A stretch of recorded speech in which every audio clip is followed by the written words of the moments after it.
बिस्मिल्लाहिर्रहमानिर्रहीम। अस्सलामु अलैकुम वरहमतुल्लाहि वबरकातुहू। आज अपने ख़त सुलूस में आई लिखना सीखेंगे। तो यहाँ से मैं शुरू करता हूँ।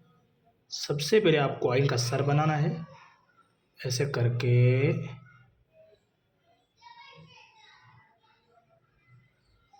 इतना।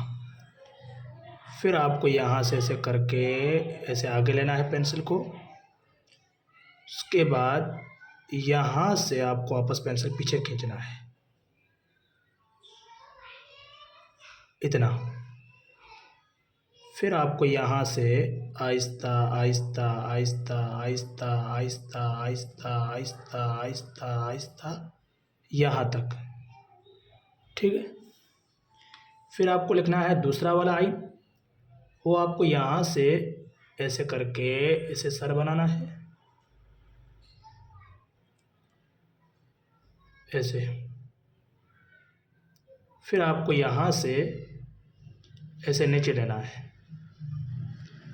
फिर यहाँ से ऐसे करके